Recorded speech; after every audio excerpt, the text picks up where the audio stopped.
오늘 이 시간도 우리 보혜사 주 성령께서 오늘 증거하게 하신 말씀을 통해서 저와 여러분 모두에게 은혜 주실 줄 믿습니다. 우리가 지난달에도 욥기의 말씀을 통하여 구원받은 하나님의 사람들의 참된 믿음의 표지가 어떠한가 하는 것을 살펴보았습니다. 오늘도 그런 측면에서 살펴보려고 합니다. 여러분, 우리를 향하신 하나님의 완전한 사랑이 무엇으로 나타났습니까? 우리를 죄에서 구원하시는 일로 나타났습니다. 요한복음 3장 16절, 하나님이 세상을 이처럼 사랑하사 독생자를 주셨으니 이는 저를 믿는 자마다 멸망치 않고 영생을 얻게 하려 하십니다. 우리를 창세전부터 택하시고 사랑하신 하나님께서 우리를 위해서 세우신 구원의 목표는 무엇입니까? 하나님께서 우리를 죄와 그 결과와 그 죄 파멸에서 완전하게 구원하시고 더 나아가 죄와는 상관없는 그리스도의 완전한 형상을 본받는 데까지 나아가는, 그리고 완전한 의인으로 세우시는 것, 그리고 하나님의 자녀로 영원히 하나님을 영화롭게 하는 사람으로 세우시는 것, 이것이 구원의 목표입니다. 그래서 천지를 창조하심으로 당신의 이름과 영광을 나타내신 하나님께서는 죄에서 우리를 구원하시고 완전한 하나님 아버지의 나라를 이룩하심으로써 그 이름과 그 영광을 드러내십니다. 그래서 신학적으로는 처음 하나님께서 천지 만물을 창조하신 것에 대비하여 우리를 구원하시는 일을 새로운 창조라 이렇게 말합니다. 고린도후서 5장 17절에 그런즉 누구든지 그리스도 안에 있으면 새로운 피조물이라, 이전 것은 지나갔으니 보라 새 것이 되었도다. 그러므로 여러분, 성경은 그냥 책이 아닙니다. 새 창조의 하나님께서 우리를 그리스도 안에서 어떻게 구원하시는가, 어떤 구원의 목표를 가지고 일을 하시는가 하는 것을 말하는 하나님의 말씀입니다. 요한복음 5장 17절에 예수께서 그들에게 이르시되 내 아버지께서 이제까지 일하시니 나도 일한다 하시매. 자, 여기 일한다 그렇게 말씀하셨어요. 하나님 아버지께서, 우리 예수님께서, 성령께서, 성삼위께서 일하시는데 무슨 일을 하신다는 말입니까? 그 사랑하시는 백성들을 죄에서 구원하시어 하나님의 목표하시는 그리스도의 형상을 본받는 새 사람으로 만드시려 한다. 바로 그 일을 하신다는 말입니다. 여러분, 역사가 왜 흘러가고 있는가? 그 일을 완성하시기 위해서 흘러가고 있어요. 그래서 그 점을 염두에 두지 않으면 성경을 제대로 읽을 수 없는 것이죠. 많은 사람이 성경을 여러 번 읽었다고 이렇게 자랑하는데, 참 성경을 여러 번 읽는 건 매우 중요한 것이에요. 그러나 그 요점을 항상 생각하고 성경을 읽어야 돼요. 디모데후서 3장 15절, 또 어려서부터 성경을 알았나니 성경은 능히 너로 하여금 그리스도 예수 안에 있는 믿음으로 말미암아 구원에 이르는 지혜가 있게 하느니라. 그래서 하나님께서 그 사람을 사랑하시어 그 영광을 드러내실 때 성경대로 예수님을 믿는 믿음을 주시는 것이죠. 성경을 듣고 읽을 때 성령께서 조명을 주시어 이 성경의 말씀이 바로 나를 향하여 주시는 하나님의 말씀이다, 이렇게 믿게 되는 것입니다. 자, 오늘도 그런 시각으로 욥기의 본문을 통하여 하나님이 주시는 은혜를 받기를 원합니다. 오늘 읽어드린 본문은 욥기의 결말 부분입니다. 욥기가 42장까지 있는데 사실은 욥기 38장에서 욥기 42장까지가 결말 부분이에요.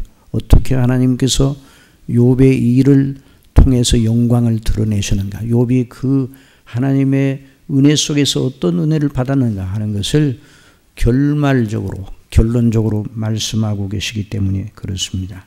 욥기 1장에서 37장까지는 욥에게 닥친 극한 환난과 곤고한 일이 어떻게 시작이 되었는가 하는 것을 보여줍니다. 또 욥의 세 친구와 욥의 공방, 그래서 욥기 전체가 그 아주 많은 내용이 욥의 세 친구와 욥의 공방, 욥의 일을 두고 아주 신학적 공방이 이루어집니다. 신학적.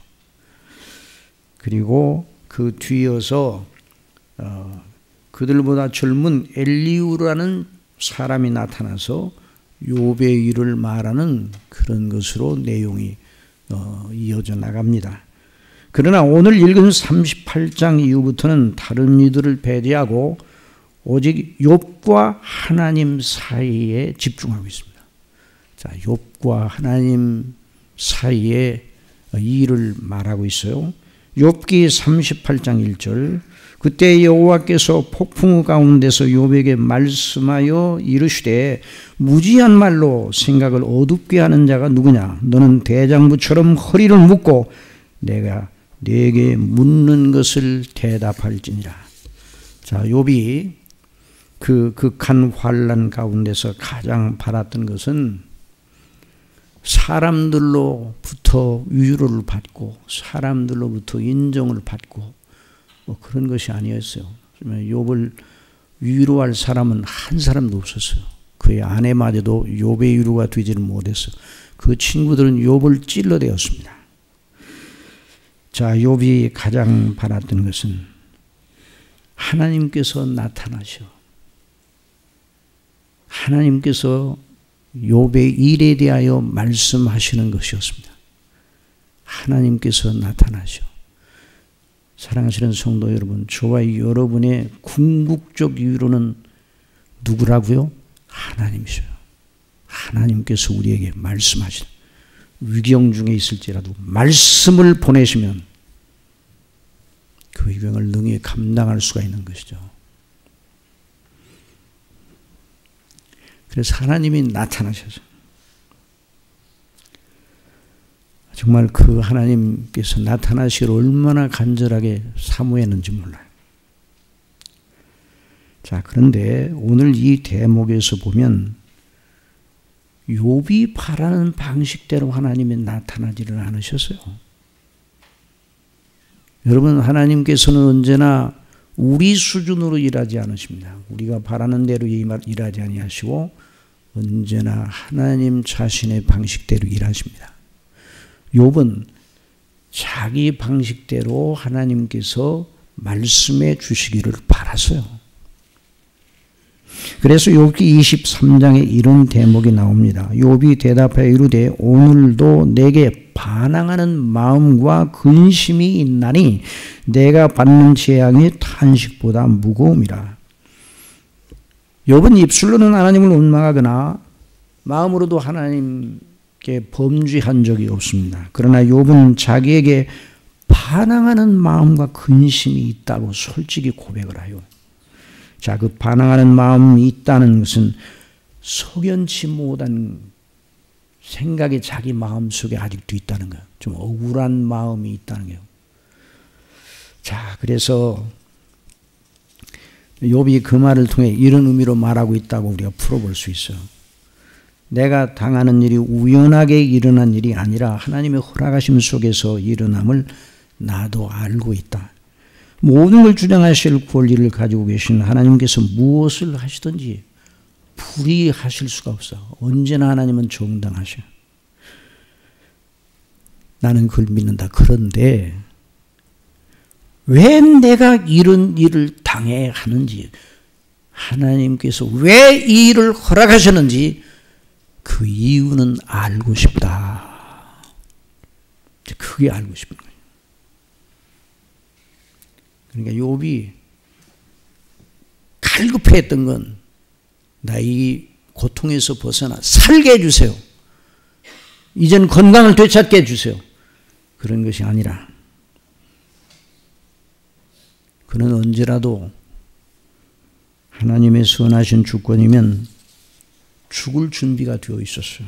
욥기 1장 21절 이르된 내가 모태에서 알몸으로 남아 싸운즉 또한 알몸이 그리로 돌아가올지라 주신 이도 여호와시오 거두신 이도 여호와시오니 여호와의 이름이 찬송을 받으실지어다 하고 이 모든 일에 욥이 범죄하지 아니하고 하나님을 향하여 원망하지 아니하니라. 그러므로 하나님께서 언제 부르시더라도 하나님 앞에 순종하고 기쁨으로 나아갈 준비가 항상 되어 있었어요.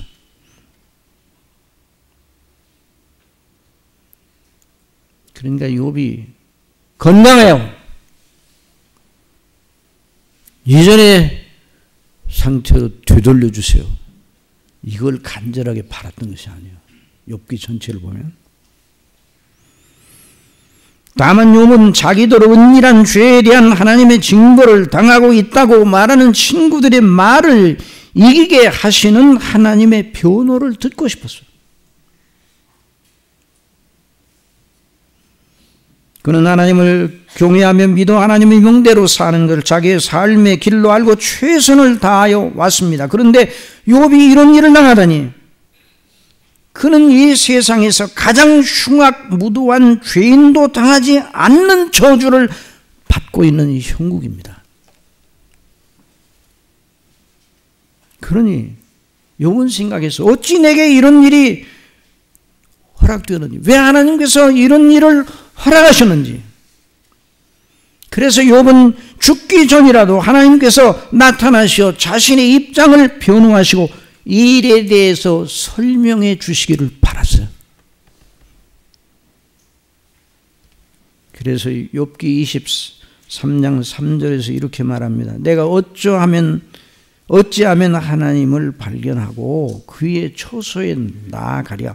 어찌하면 그 앞에서 내가 호소하며 변론할 말을 내 입에 채우고 내게 대답하시는 말씀을 내가 알며 내게 이르는 것을 내가 깨달으랴. 그가 큰 권능을 가지시고 나와 더불어 다투시겠느냐? 아니로다. 도리어 내 말을 들으시리로다. 하나님 앞에 변백하고 하나님께서 말씀해 주실 것이다. 거기서는 정직한 자가 그와 변론할 수 있은즉, 그리고 욥은 자기 자신을 하나님 앞에 정직한 자의 반열 속에 놓고 나의 탄원을, 나의 호소를 들어주시고 그 판단자께서 나타나시어 지원해 주실 것이다. 내가 심판자에게서 영원히 벗어나리라. 욥은 하나님의 완전하심과 의로우심을 믿고 있기에 자기의 의인의 길을 주시는 이 의인의 길을 하나님께서 아신다는 걸 확신하고 있었어요. 자기가 어떤 믿음을 지켜왔는지도 하나님께서 아시니 하나님께서 욥의 편을 들어 판단하실 것이라는 확신을 가지고 있었어요. 그리고 하나님께서 왜 이런 일을 허락하셨는지 그 이치도 설명해 주시리라. 그런 내용만 들으면 욥은 오늘 죽어도 좋아요. 이런 마음의 태세였어요. 그 욥기 전체를 보면 그래요. 그런데 하나님이 모르신 척하고 계시니 답답하고 답답해. 이리 보아도 저리 보아도 하나님이 안 계셔요. 그런데 내가 앞으로 가도 그가 아니 계시고 뒤로 가도 보이지 아니하며 그가 왼쪽에서 일하시나 내가 만날 수 없고 그가 오른쪽으로 돌이키시나 배울 수 없구나. 물론 불신앙에서 나온 말은 아닙니다. 그는 완전한 하나님의 구원을 완전히 믿고 있었어요. 그리고 자기의 믿음의 길을 지금까지 그렇게 믿음을 지키며 살아온 것을 전혀 후회하거나 괜히 했네 이런 생각을 한 적은 없습니다. 그래서 그는 고백합니다. 욥기 23장 10절에 그러나 내가 가는 길을 그가 아시나니 그가 나를 단련하신 후에는 내가 순금같이 되어 나오리라. 내 발이 그의 걸음을 바로 따랐으면 내가 그의 길을 지켜 치우치지 아니하였고 내가 그의 입술의 명령을 어기지 아니하고 정한 음식보다 그의 입의 말씀을 귀히 여겼도다. 그는 뜻이 일정하시니 누가 능히 돌이키랴. 그의 마음에 하시고자 하시는 것이면 그것을 행하시나니 그런즉 내게 작정하신 것을 이루실 것이라. 이런 일이 그에게 많이 있느니라. 그는 구원을 확신한 사람이었어요. 그는 내가 당한 현실에 대한 그 하나님의 비밀스러운 섭리의 뜻을 알고 싶었다. 그 고백을 통해서 욥은 자기 믿음이 성경에서 말하는 구원 신앙임을 드러냈습니다. 그는 정말 구원받아 영생을 얻은 자였습니다. 그러므로 언제 부르시든지 하나님 앞에 설 준비가 되어 있는 사람이었어요. 여러분, 구원은 죽어서 결정되는 게, 죽은 다음에 결정되는 게 아니에요. 구원은 항상 이 땅에 있을 동안에만 결정됩니다. 그걸 알아야 돼요. 욥은 이미 구원받은 사람이에요. 가정에 하나님께서 그에게 끝내 아무 말씀도 안 하시고 바로 욥을 데려가셨다 할지라도 그는 믿음으로 하나님 앞에 설 수 있는 준비가 되어 있는 사람이었어요. 다시 한번 말씀드리지만 욥은 이 고난을 잘 이겨 구원에 이른 게 아니에요. 구원을 받은 자로서 그 믿음으로 이 고난을 이긴 것입니다. 그걸 언제나 잊지 말아야 돼요. 그런데 오늘 하나님께서 욥을 다루시는 그 하나님의 거룩하신 모습을 보면 우리를 향하신 아버지의 그 지극한 뜻이 무엇인가를 알게 되는 거예요. 그걸 우리가 오늘 듣고자 하는 것이죠. 오늘 본문에서 우리 하나님께서 드디어 욥에게 나타나시어 말씀하셨습니다. 욥기 38장 1절 그때 여호와께서 어디에서 폭풍 후 가운데서 욥에게 말씀하여 이르시되 폭풍 가운데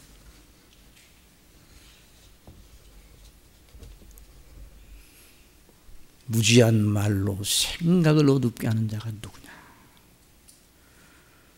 여기서 우리는 잠시 하나님께서 욥에게 말씀하시는 방식을 주목해 보아야 합니다.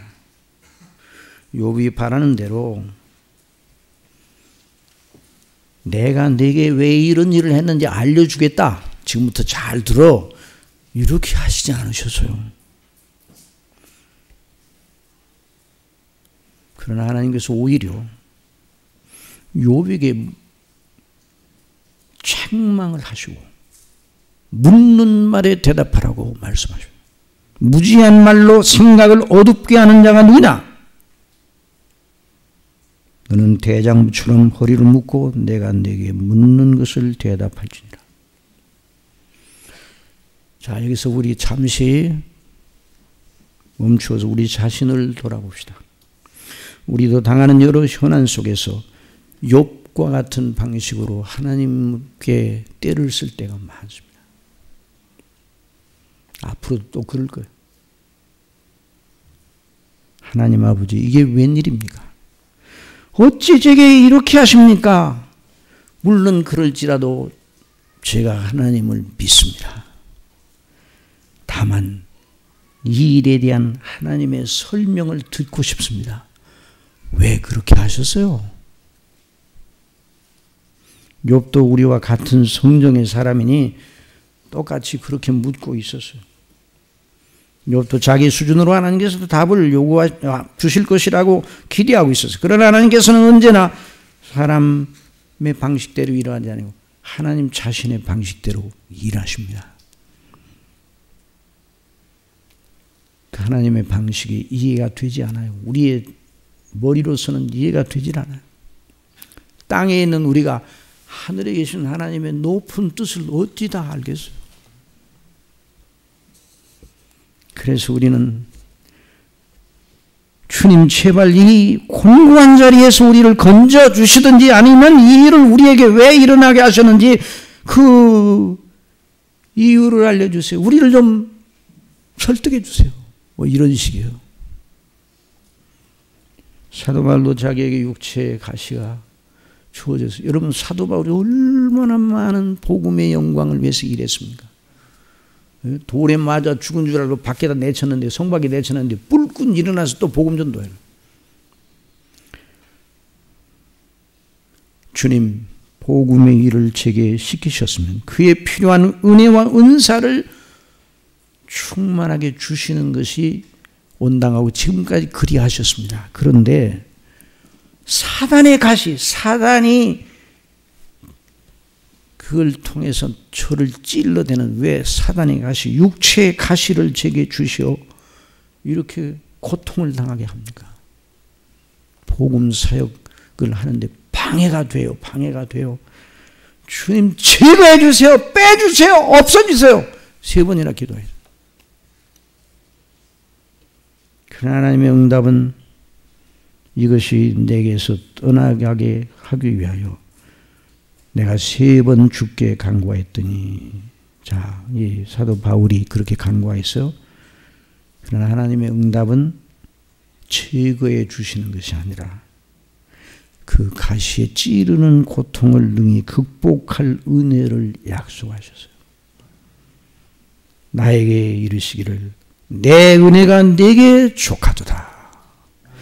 이는 내 능력이 약한 데서 온전하여 지민이라 하시니라.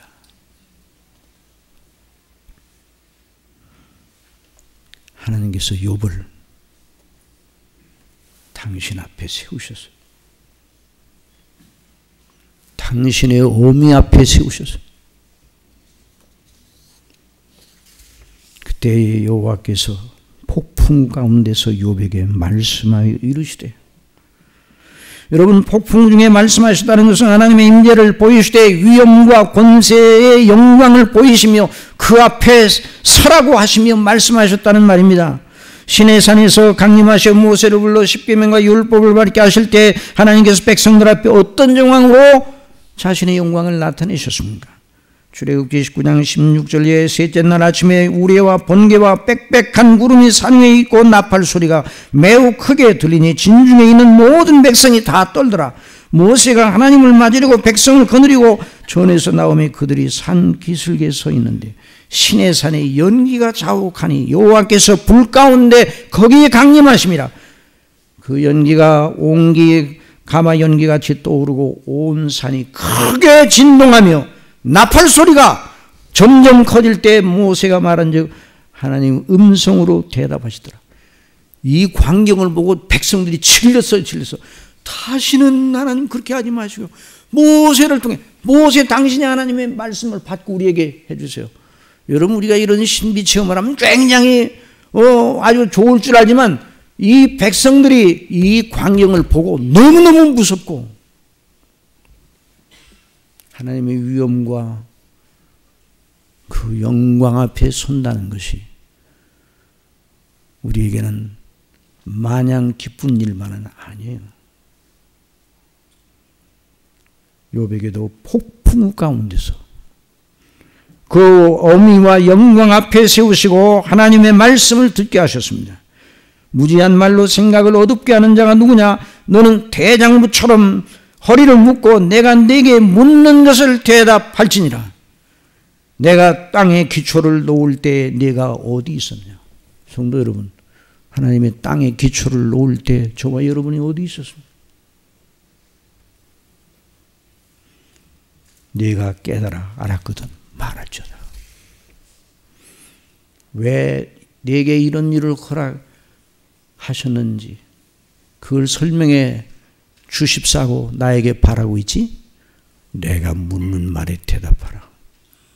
내가 천지 만물을 만드실 때 바로 그 태초에 너 어디 있었느냐? 이 하나님의 임재와 그 영광 앞에 욥을 세우시더니 즉시로 하나님의 천지 창조의 원점으로 데려가셨습니다. 다시 말하면 욥은 그 말씀과 함께 날개를 달고 신속하게 날아가 하나님의 천지 창조의 원점에 서게 된 것이죠.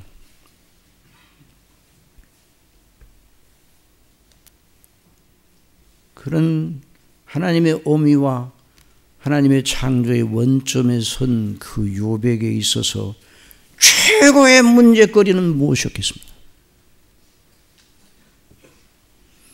지금 자기가 당하고 있는 현실이었겠습니까?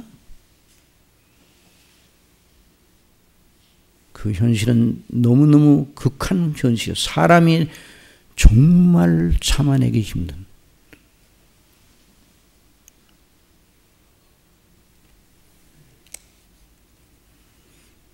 욥에게 있어서 하나님의 어미 앞에 하나님의 창조의 그 놀라운 근원과 그 태초의 그 시점에 자기가 서 있어 그 원점에서 서 있는데 그 욥의 마음 전체를 장악하던 것은 딱 하나밖에 없어요. 그것이 무엇입니까? 하나님과 그 위엄과 그 영광, 그 하나님께서 자기의 창조주시오, 자기를 조성하신 분이시오, 자기의 재판장이시오, 그리고 자기가 그 앞에 말로 할 수 없이 아무것도 아닌 죄인이라는 사실, 그분이 인생을 포함한 만물을 향하여 가지신 그 거룩하시고 영광스러운 뜻, 그 이름이 걸려있는 그 하나님의 뜻 속에서 자기는 누구인가, 자기의 영원한 행로는 어떻게 되는가, 그것만 중요한 것이었습니다.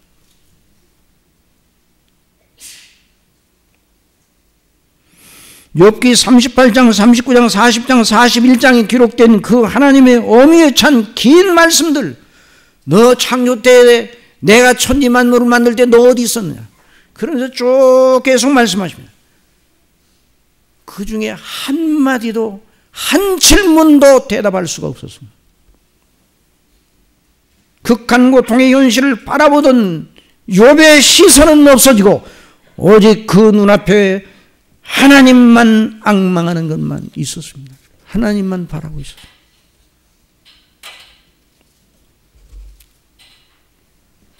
다시 말씀드리면 욥의 중심은 극한 고통의 현실을 뛰어넘어 모든 걸 지으시고 주장하시고 자기를 조성하시고 태어나게 하시고 자라게 하시고 여기까지 살게 하신 그 하나님의 어미와 그 목적과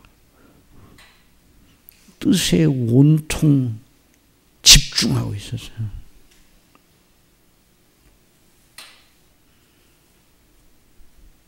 하나님께서 첫마디 말씀부터 욥을 칭찬하지 않고 도리어 그의 무지와 미련함을 책망하십니다.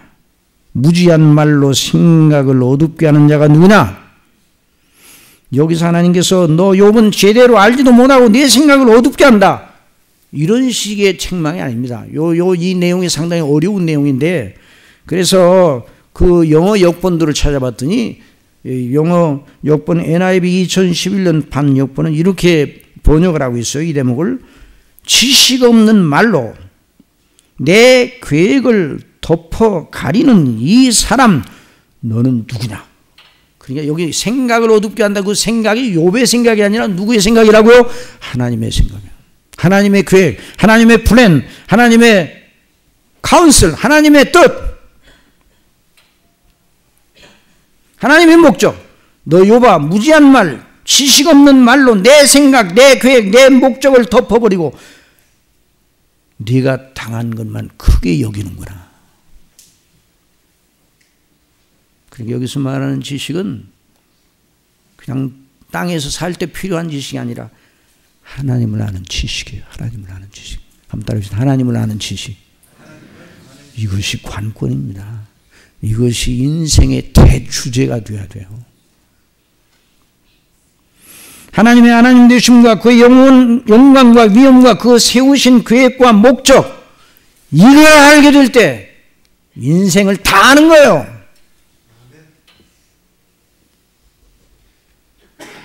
욥에게 하나님께서 뭐라고 말씀하십니까? 내가 네 하나님은 내가 세운 큰 목적과 계획과 생각을 모른 채 내가 당한 현실만 주목하고 나한테 답을 달라고, 너 자신을 설득해 달라고 요구하고 있구나. 그러나 내가 내게 묻는 말에 대답하거라. 그러면 나도 내 일에 대하여 말해주겠다. 하나님의 물으시는 말씀들은 하나님이 누구신가? 하나님이 어떠한 분이신가? 하나님이 뭘 하고 계시는가? 하나님이 무엇을 이루시려고 하시는가? 하나님의 이름과 그 영광이 무엇인가? 거기에 관한 말씀들이에요. 다 하나님의 행사, 하나님의 행하신 모든 일.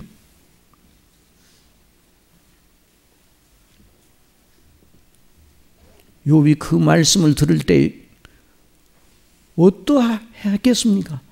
우리가 욥기의 이 부분을 읽을 때, 들을 때 어떠합니까? 우리도 역시 한없이 먼지처럼 낮아지는 자신을 발견합니다. 너는 대장부처럼 허리를 묶고 내가 내게 묻는 것을 대답할지니라. 내가 땅에 기초를 놓을 때 내가 어디 있었느냐? 내가 깨달아 알았거든 말할지어다. 그리고 질문을 쏟아내십니다. 하나님의 유엄과 권세와 영광 앞에서 이 질문을 듣고 스스로 정답을 제시할 사람은 세상에 아무도 없었고 없고 앞으로도 없을 것입니다. 하늘의 천사도 미가엘도 가브리엘도 대답하지 못할 말씀이에요. 하나님의 질문을 앞에 고개를 숙이고 오직 하나님을 우러르며 찬미하고 모든 영광을 하나님께만 드릴 수밖에 없다는 걸 알게 되는 거죠. 로마서 11장 36절 우리 다 같이 읽읍시다. 이는 만물이 주에게서 나오고 주로 말미암고 주에게로 돌아갑니다. 그에게 영광이 세세에 있을지어다. 아멘. 그리고 그 뒤이어 하나님의 천지 창조와 만물의 조화와 그 신비로운 행사를 말씀하시며 질문을 쏟아내시는데요. 그 한 질문이 우리의 생각을 총동원해도 따라잡을 수가 없어요. 네가 하늘의 궤도를 아느냐? 하늘로 하여금 그 법칙을 땅에 베풀겠냐? 눈이 왔어요. 비가 오세요. 이 이치 비가 오네. 우산 써야지. 이거밖에 모르죠 우리는. 어떻게 그 비가 내리고 어떻게 기온이 내리고 눈이 되고 어떻게 알아요? 네가 목소리를 구름 위까지 높여 넘치는 물이 네게 넘치게 하겠느냐? 다시 말씀드립니다. 38장에서 41장까지 기록된 그 긴 하나님의 질문 앞에 욥의 생각은 오직 하나님과 자기의 관계에 집중하게 됩니다. 자기의 고통의 현실은 그 앞에 더 이상 문제가 되지 않았습니다. 물론 여전히 그 현실이 있으니까 그 다음에 문제가 되죠. 그러나 이제 욥이 하나님과의 관계에 집중하고 난 다음에 그 고통은 하나님과의 관계에 집중 안 했을 때의 고통과는 전혀 다른 거예요. 불안포기도 하나님의 정하신 목적대로 존재하는 것을 다시 상기하게 하셨고 하나님께서 욥 자신의 철저한 죄인됨을 알게 하셨고 오직 자신을 오직 긍휼과 은혜로만 구원하시는 하나님의 목적 외에 자신에게 아무 소망이 없다는 걸 알게 하셨어요.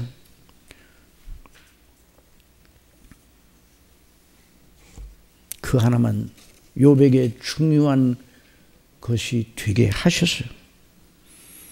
공의로우시나 공의로 묻지 않으시고 또 공의대로 갚으라고 요구하지 않으셔. 그저 값없이 은혜로 베푸시는 하나님의 자비와 긍휼의 구원만 그의 시선 전체를 장악하게 되었어요.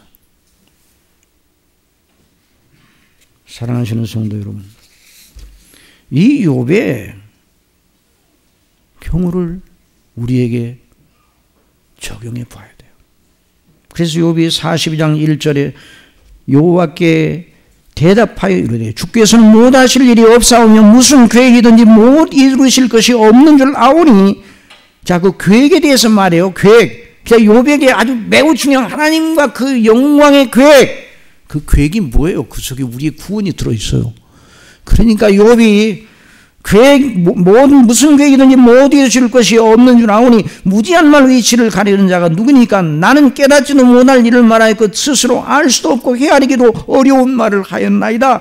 내가 말하겠사오니 주는 들으시고 내가 주께 묻겠사오니 주여 내게 알게 하옵소서. 같이 읽읍시다. 내가 주께 대하여 귀로 듣기만 하였사오나 이제는 눈으로 주를 배웁나이다.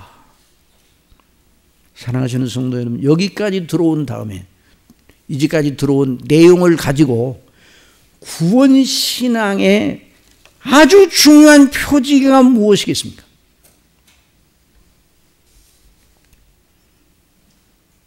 이렇게 말하시죠. 하나님께 진실로 구원받는 사람은 하나님의 위엄과 그 거룩함과 영광 앞에 서되 절대로 오직 하나님의 자비의 대표에는 그리스도와 그 속량의 은혜 안에 서 있는 사람이다. 한번 따라합시다. 하나님의 어미 앞에 서 있는 사람, 그리스도의 대속의 은혜 안에 서 있는 사람. 그것도 따라하세요. 그리스도의 대속의 은혜 안에 서 있는 사람. 그것이 바로 구원신앙의 대요점이에요. 먼저 그리스도의 대속의 은혜 안에 서기 전에 하나님의 어미 앞에 서야 돼요.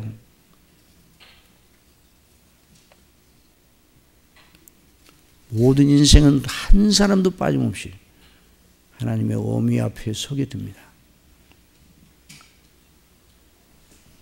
그런데 두 종류의 사람이 있어요. 죽어서 하나님의 어미 앞에 서는 사람이 있습니다. 그는 저주받은 사람이에요. 죽은 다음에 하나님이 계신 줄 아는 사람, 저주받은 사람이에요. 사람이 한 번 죽는 건 정한 것이요 그 후에는 심판이 있으리라 그래서. 또 다른 한 종류의 사람은 살았을 때 하나님의 어미 앞에 서서 예수님을 믿을 절대 필요를 알고 믿게 된 사람.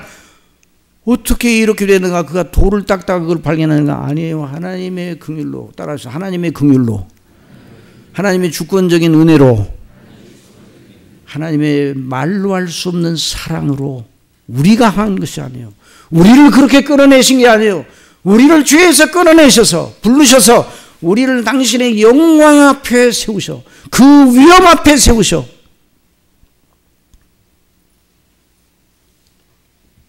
거기서 자기가 내가 하나님의 진노 아래 있다는 걸 알게 하죠. 구원을 열망하게 하시고, 구원을 열망하는 자들을 위하는 책이 바로 그런 은혜를 받은 사람들이 어떻게 예수님 안에 안착해야 되는가를 말하는 책인데, 구원을 열망하게 돼요. 그리고 예수 그리스도 안에 있는 대속의 은혜의 완전함, 그 하나님의 긍휼의 그 풍성이 무엇인가를 믿게 되는 거죠. 여기서 선다, 하나님의 어미 앞에 선다, 대속의 은혜한테 선다는 말은 그냥 한 번 선다는 것이 아닙니다.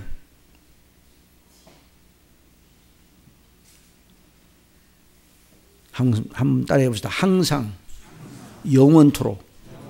항상 영원토록 서는 거예요. 우리 구원받은 사람은 하나님의 어미 앞에, 우리 주 예수 그리스도의 대속의 은혜 앞에 영원토록 서 있는 사람이에요.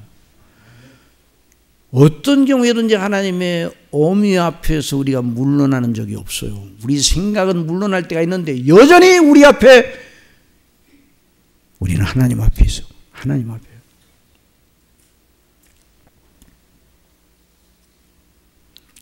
여전히 우리를 그리스도 안에서 하나님이 우리를 용서하시고 의롭다 하시고 그리스도와 연합된 자로 하나님께서 항상 우리를 보시는 거예요. 그러니까 이 선다는 말은 그냥, 그래서 신약 성경의 현재형은요, 현재 진행형, 항상 서 있다는 말이에요. 언제까지 선다고요? 영원토록. 우리 요한계시록을 배우는데 결국 요한계시록이 영원토록 하나님 앞에 그 영광 중에 그 은혜 가운데 서 있는 성도의 이기는 자의 행로를 보여주는 거예요. 영원토록 하나님 앞에 서는 거예요. 욥은 이 고난의 형국 이전에도 이미 하나님의 어미와 영광과 그 거룩하심 앞에 서 있던 자였습니다. 구원받은 모든 사람들은 다 하나님의 어미와 영광과 거룩하심 앞에 서 있는 자입니다. 만일 아직 하나님의 어미 앞에 선 적이 없는 사람은 구원받은 사람이 아니에요. 아니, 내가 하나님의 어미 앞에 서 있는가 안 서 있는가, 이제 계속 말씀을 드릴 테니까 거기에 비춰보야죠. 사람이 참된 마음을 갖기 시작하는 날, 그 믿음을 갖는 그 놀라운 영적인 그 성령께서 그 사람의 영혼을 터치하기 시작할 때, 창조주 하나님과 그 어미와 영광과 그 뜻과 계획을 성경을 통해서 듣고 그 성경을 통해서 증거되는 하나님 말씀이 자기 마음속에 들어와서 역동적인 작용을 해요.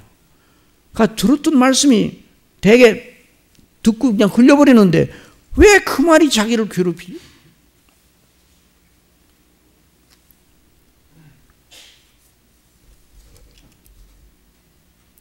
어떤 사람이 예수천당 불신조 전도제를 주니까 전도제를 가지고 코를 풀립니다. 그러니까 선교사님, 그 코 썩습니다. 그래서 밤에 자는데 다른 말은 다 기억이 안 나는데 그 코 썩습니다. 그 말이 기억이 나가지고, 그래가지고 그 사람이 전도제를 주던 그 선교사님 찾아가가지고 코 썩을까봐 걱정이 돼서 나중에 복음을 배우게 됐어요. 하나님의 성령께서.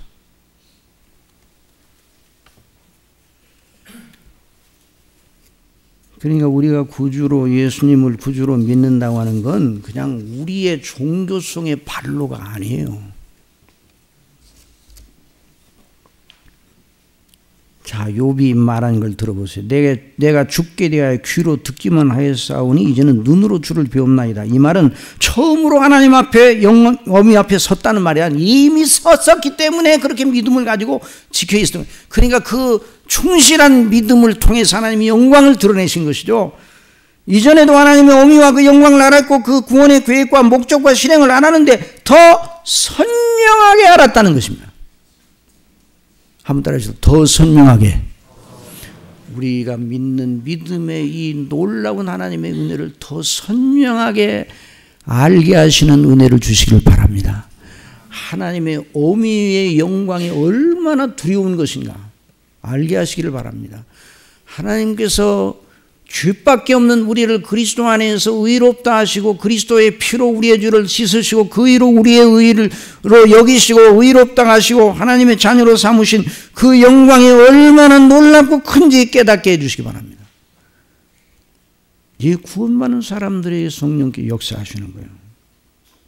그래서 구약시대 이사야를 통해서 이사야를 6장에 보면 이사야가 하나님께 사명을, 은혜를 받을 때 그 하나님의 어미 앞에 먼저 섰어요.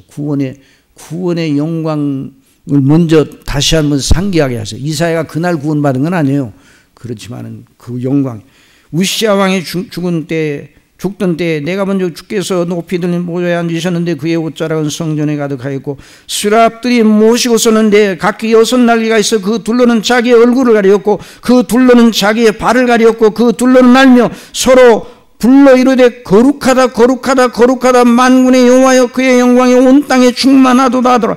이같이 받아가는 자의 소리로 말미암아 문주왕의 터가 요동하며 성전의 연기가 충만하니라. 그때 내가 말하되 너무너무 놀랍습니다. 너무 감사합니다. 이 말이 아니라 화로다 나여 망하게 되었도다. 하나님의 어미 앞에 서서 자기 자신의 죄인됨을 다시 깊이 인식을 하였어요. 나는 입술이 부정한 사람이요 나는 입술이 부정한 백성 중에 거주하면서 만군의 여호와이신 왕을 배웠음이로다 하였더라. 그때 스랍 중에 하나가 부젓가 제단에서 지분받은 핀 숯을 손에 가지고 내게로 날아와서 그걸 내 입술에 대며 이르되 보라 이것이 내 입에 대하였으니 내 입에 닿았으니 내 악이 지하에 덮고 내 죄가 사하여졌느니라 하더라. 하나님의 어미 앞에 자기 자신이 죄인 줄 알아야 돼요. 그걸 모르면 자기 힘으로 구원을 받으려고 그래요. 왜 율법주의가 아직도 하나님의 어미 앞에 서서 하나님이 요구하시는 의의가 무엇인가, 자기가 얼마나 철저한 죄인인가는 모르니까 자기 힘으로 의의를 이룰 수 있다고 착각하는 것이죠. 누가복음 5장에도 사도 베드로가 말씀을 마치시고 시몬에게 이르시되 깊은 데로 가서 그물을 내려 고기를 잡으라. 시몬이 대답하여 이르되 선생님, 우리 밤이 맞도록 수고하였을 때 잡은 것이 없지만은 말씀에 의지하여 내가 그물을 내리려 하고, 그렇게 하니 고기를 잡은 것이 심히 많아 그물이 찢어지는지라. 이에 다른 배에 있는 동무들이 손짓하여 와서 도와달라니 그들이 와서 두 배의 체험에 잠기게 되었더라. 시몬 베드로가 이를 보고 너무너무 감사합니다. 고기를 이렇게 많이 잡게 하시다니 너무너무 대박입니다. 세상 사람이 이렇게 말할 거예요. 그래서 뭐라고 그랬어? 이를 보고, 되어진 일을 보고 예수의 무릎 아래에 엎드려 이르되 주여 나를 떠나소서, 나는 죄인이로소이다.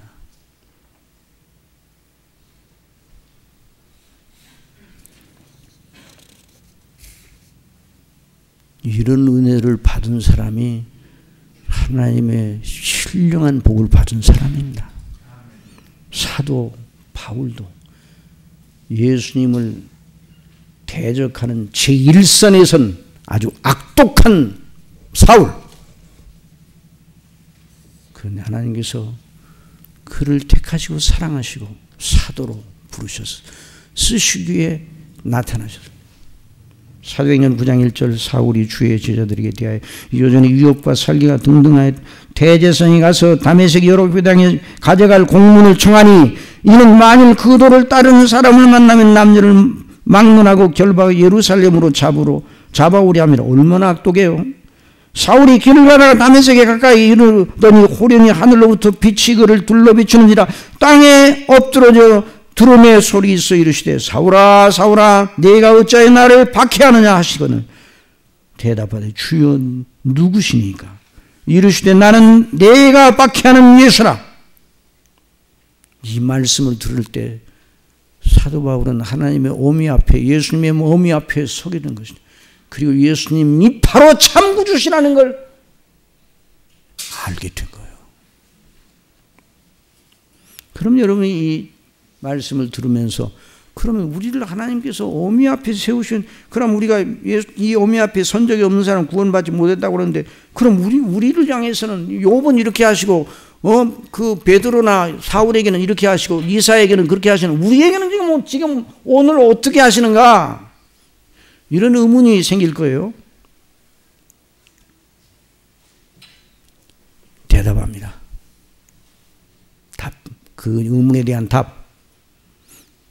말씀과 함께 역사하시는 성령님으로 말미암아 죄와 허물로 죽었던 영혼으로 하여금 살게 하시고 영적인 소생을 하여 거듭나게 하여, 어떻게 하신다고요? 말씀을 들음을 통해서 거듭나게 하시어 성령께서 하나님 어미를 알게 하시, 하나님의 존재. 그러니까 철학자들이 뭐 하나님의 신은 존재하느냐 안 되느냐 뭐 이런 따위의 그 뭐 어떤 지식이 아니에요. 성령께서 거듭나게 하시면 살아 역사하시고 천지만물을 지으신 하나님 아버지, 그 생존하시는 하나님의 그 놀라운, 하나님이 존재하느냐 안 되느냐 이런 논리가 아니에요. 하나님의 어미 앞에 서서 자기 자신이 죄인인 것을 알게 되고 성경대로 자기가 지옥에 가게 되었구나. 누구로 말미암아? 성령님으로 말미암아 거듭나요. 거듭나야 자기가 하나님 앞에, 하나님의 어미하신 하나님 앞에 죄인인 줄 알고 나는 지옥에 가게 되었구나. 그래서 구원에 대한 열망을 가지게 되고 두렵고 공포스럽고 하나님 앞에. 그래서 우리 예수님께서 진실로 의실로 내게 이르노니 사람이 거듭나지 않으면 하나님 나라를 볼 수 없느니라. 이 말씀은 도덕적으로, 지성적으로, 사회 지위적으로 최상에 위치했던 니고데모에게, 너 니고데모, 너 지성, 도덕, 내 지위 이런 것이 하나님 나라를 아는데 아무런 도움도 되지 못한다. 오직 내가 성령님으로 말미암아 거듭나게 되면 하나님의 나라를 볼 것이다. 하나님의 구원을 볼 것이다. 하나님의 어미와 너희를 향하신 하나님의 긍휼과 자비를 보게 될 것이다. 그래서 그 문맥 속에서 우리 예수님께서 하나님의 세상은 이처럼 사랑하사 독생자를 주셨으니, 다 같이 하세요. 한번 알잖아요. 다 시작. 하나님의 세상을 이처럼 사랑하사 독생자를 주셨으니 이는 그를 믿는 자마다 멸망하지 않고 영생을 얻게 하려 하심이라. 그 거듭나게 하시는 하나님의 놀라운 역사를 말씀하시는 그 줄기 속에, 요한복음 3장 줄기 속에서 예수님 믿는 것을 말씀하시는 거예요. 그래서 우리가 하나님의 진노 아래에 있다는 걸 알게 되는 거예요. 자신이 오미하시고 공의로우시고 완전한 재판장이신 하나님 앞에 서 있는 것을 알고 크게 놀라고 두려워하며, 그래서 로마서 1장 18절 하나님의 진노와 불의로 진리를 막는 사람들의 모든 경건치 않음과 불의에 대하여 하늘로부터 나타나나니, 이걸 알고 하나님 앞에 이제 그 사람의 걱정거리가 뭐예요? 자기에게 주어져 있는 여러 가지 현실의 문제가 아니라 하나님의 진노 아래서 어떻게 내가 하나님의 어미하신 하나님을 어떻게 대면할고, 이것이 그 사람의 최고의 과제가 되는 거예요. 그런 가운데 성령께서 그리스도 안에서 너를 위하여 영원전부터 말씀하신 대로 뜻을 세우시고, 그가 너를 위한 대속의 제물이 되기 위해 이 땅에 사람으로 오셨고, 그가 십자가에 못 박혀 죽으셨고 피를 흘려 그 피로 내 죄를 사하시고 그 의로 너에게 입혀져 너를 의롭다 하노라 하는 복음의 대이치를 믿게 주는 겁니다. 이것이 아니면 성경이 말하는 구원은 그 사람에게 일어나지 않는 거예요. 그러니까 오늘날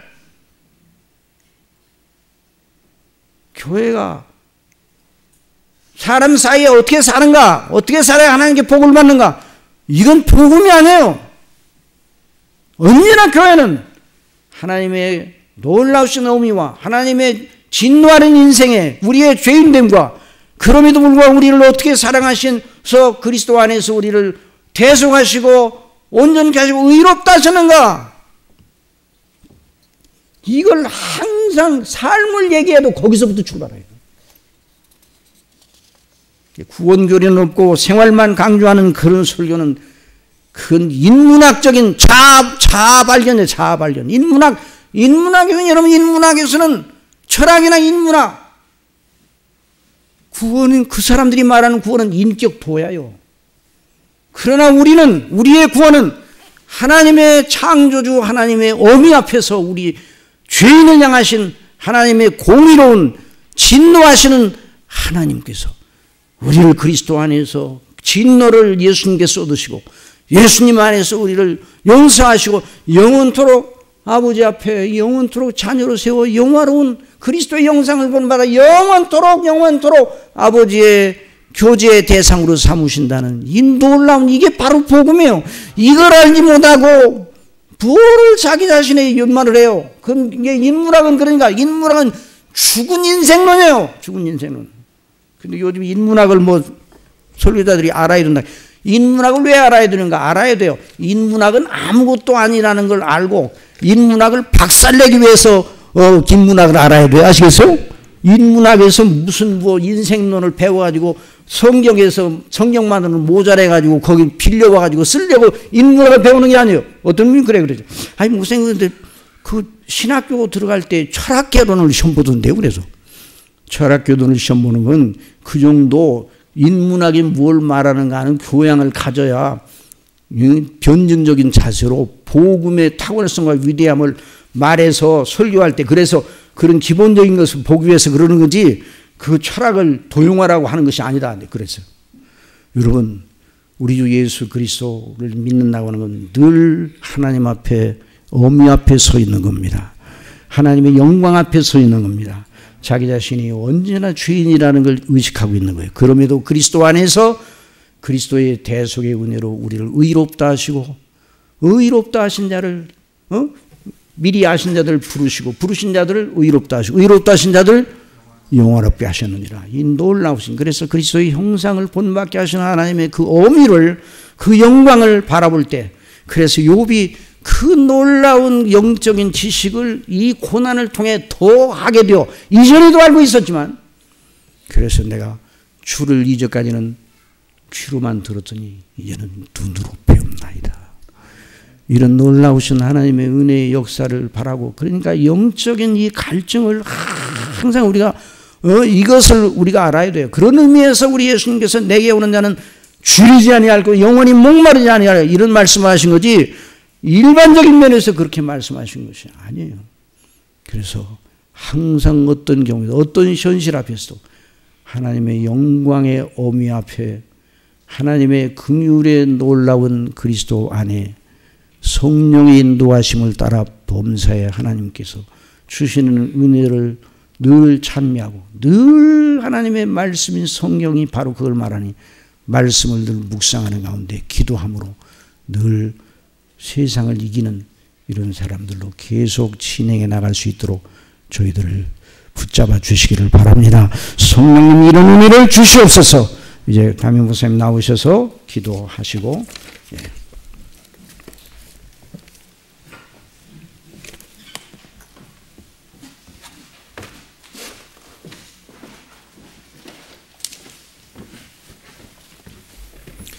네, 감사합니다. 우리 들은 말씀 붙들고 함께 기도하겠습니다. 아들을 십자가에 내어주시고 그 아들이 죽지 않으면 우리 죄가 용서되지 않기 때문에 하나님께서 그 아들을 십자가에 내어주셨습니다. 우리의 죄가 예수님이 죽지 않으면 무죄하신 참 사람이요 하나님의 아들이 죽지 아니하면 용서되지 않을 만큼 심각한 큰 죄인, 이런 죄인을 위하여 아들을 내어주셨죠. 우리가 얼마나 큰 죄인인가 깨달아하는 은혜를 주시고, 이 죄에 대한 완전한 해답이 우리 주 예수 그리스도인데, 우리에게 내리셔야 될 모든 저주를 예수님의 십자가에 내리시고, 그 예수님 믿을 때 예수님의 의를 우리 것으로 여겨주시는 이 칭의의 방식으로 우리를 구원하신 하나님의 구원의 영광을 찬미하며, 우리의 신앙의 연조가 깊어짐에 따라 하나님의 거룩과 나의 죄인됨과 이 죄를 완전히 씻기 위하여 아들을 보내신 하나님의 크고 놀라운 사랑, 우리를 위하여 대속의 제물이 되신 그리스도의 십자가의 영광에 더 눈을 뜨고 하나님을 찬미하며 주와 동행하며 주 앞에 섰을 때 나를 위하여 죽으신 주님을 배웁습니다. 예수님의 의로만 정결케 되고 예수님 때문에 주 앞에 섰고 주님과 교제하고 하나님의 영광의 나라에서 영원히 사는 복락을 누립니다. 주 앞에서 그런 고백을 하게 될 것인데요, 이런 은혜를 우리에게 충만히 부어주시기를 함께 기도하겠습니다. 사랑하시는 아버지 하나님, 고맙고 감사합니다. 오늘도 하나님을 예배하며 주의 말씀을 통해 어미로우신 하나님 앞에서 인생이 얼마나 심각한 죄인인가, 우리의 이 죄의 문제를 해결하시기 위하여 아버지께서 그 아들을 십자가에 내어주시지 않으면 안 될 만큼 우리가 심각하고 중대한 죄인이라는 사실을 더 깊이 깨달아 알게 하여 주시어서 우리가 그리스도 안에서 받은 구원이 얼마나 크고 놀랍고 영광스러운지 더 깊이 알게 하여 주옵소서. 구원의 기쁨과 감격이 날마다 우리의 심령 속에서 차오르는 놀라운 은혜 허락하여 주옵소서. 우리의 심령 속에 예수님의 대속의 은혜로 인한 구원의 기쁨과 감격이 정말 샘솟는 구원의 기쁨의 샘이 터져나오는 놀라운 은혜를 베풀어 주시고, 하나님의 영광스러움을, 하나님의 오미로움을 깨달아 하는 성령의 지각과 총명을 더하여 주시어서 우리의 죄가 얼마나 심각하고 이 죄의 문제를 완전히 해결하신 그리스도의 십자가의 영광을 더 바라보게 하시고, 날마다 이 주님 안에 거하시고 주님과 동행하며 주의 이름을 높이며 영광을 돌리는 자녀의 자리로 날마다 나아가는 은혜를 더하여 주시옵소서. 어린아이들에게 이와 같은 은혜를 주시고, 아직 거듭나지 않은 분들에게 이 영적인 은혜를 허락하사 영적인 눈을 띄워주시고 하나님의 영광의 눈을 뜨고 구원의 감격으로 기뻐하는 역사가 넘쳐나도록 은혜를 더하여 주옵소서. 존귀하신 우리 구주 예수님의 이름으로 기도드리옵나이다. 아멘.